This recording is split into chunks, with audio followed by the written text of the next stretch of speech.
Hello everyone, म PP दाई तपाईहरुलाई अब मैले फुटबलको दुनियाँको राम्रो खबरहरू सुनाउन गइरहेको छु। गैराती भएको 2026 को एफए कप फाइनलमा म्यानचेस्टर सिटीले चेल्सी फुटबल क्लबलाई 1-0 ले पराजित गरेको छ। फर्स्ट हाफमा राम्रो पोजिसन बनाएर खेलिरहेको म्यानचेस्टर सिटीले गोल भने गर्न सकेन, तर 71औं मिनेटमा एन्टोन सेमेन्योले ब्याक हिलमा गोल गरेका छन्, जसमा अर्लिङ हालेन्डको असिस्ट रहेको थियो। यो साथै चेल्सीले लगातार 7 चोटि वेम्बली स्टेडियममा खेल हारेको छ। अब ब्रेकिङ न्यूज फ्रम स्ट्यामफोर्ड ब्रिज है।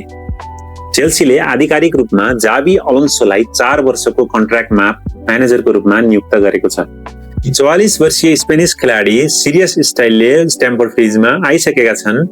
उनले बायर लेभरकुसेनलाई 2024 मा पहिलो बुन्देसलिगा उपाधि दिलाए र जर्मन कप पनि ट्रफी क्याबिनेटमा थपे।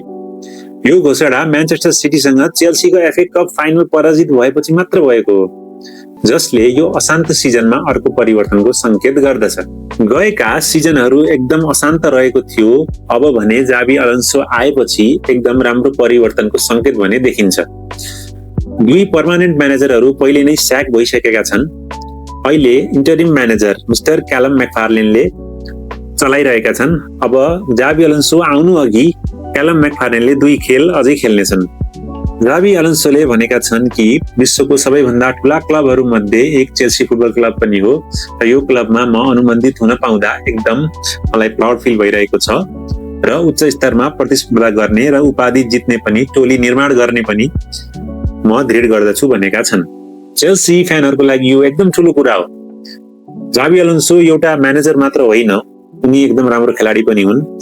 उनी लिभरपुलसँग च्याम्पियन्स लिग पनि जितेका छन्, उनले स्पेनसँग वर्ल्ड कप पनि जितेका छन् र धेरै शीर्षकमा सफल हुन के चाहिन्छ भन्ने कुरो पनि बुझ्ने खेलाडी हुन्। आशा मात्र गरेर भएन, किनभने 2026 को वर्ल्ड कप पछि प्रिमियर लिग खेल्न जावी अलोन्सोलाई एकदम गाह्रो पर्नेछ। ट्याक्टिकल जिनियसहरू ऊ मात्रै भएन, किनभने अरू क्लबमा पनि ट्याक्टिकल जिनियसहरू रहेका छन्, जस्तै Mikel Arteta, Pep Guardiola, Michael Carrick र अन्य प्रशिक्षकहरू पनि रहेका छन्। त्यही अनुसार उनले आफ्नो स्ट्रक्चर, आइडेन्टिटी र सिन्क्रोनाइजेसन स्टाब्लिश गर्नुपर्नेछ। र तपाईहरु के सोच्नुहुन्छ? के जावी अलोन्सोले चेल्सीको प्राउड डेजहरू फर्काउला त? कमेन्ट राख्नु होला र थप फुटबल जानकारीका लागि मेरो च्यानल सब्स्क्राइब गर्नु होला।